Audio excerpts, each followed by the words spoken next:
अध्यक्ष महाराज, माझ्या मोहोळ मतदारसंघातल्या आंबे गावात, पंढरपूर तालुक्यातील आंबे गावात लक्ष्मण बाबू नागणे हे वटपौर्णिमेच्या दिवशी आदल्या दिवशी रात्री पाऊस भरपूर पडल्यामुळं सकाळी ते 6 वाजता नदीला मोटर बंद करायला गेले।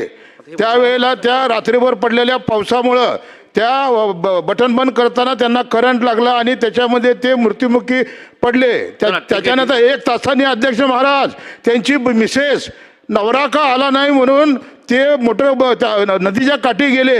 त्यावेळेला आपला नवरा विरोधात पडला होता, त्याला वाचवायचा प्रयत्न केल्यानंतर अलका लक्ष्मण नागणे ही सुद्धा करंट लागून मृत्युमुखी पडली। वटपौर्णिमेच्या दिवशी नवरा बायकोची मृत्यू झालेले आहेत।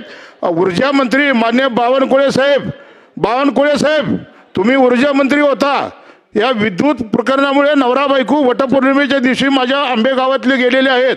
सरकार त्यांना काय मदत करणार का? त्यांना 2 मुलं व 1 मुलगी आहे, त्यापैकी एकाला नोकरी लावणार का? अध्यक्ष महोदय, मान्य विधिमंडळ सदस्यांनी जे या ठिकाणी प्रश्न उपस्थित केला आहे त्यावर एक बैठक विधिमंडळ संपाच्या पूर्वी मी घेईल आणि त्यामध्ये काय आवश्यक मदत त्या परिवाराला करता येईल ते करण्याचा प्रयत्न करू।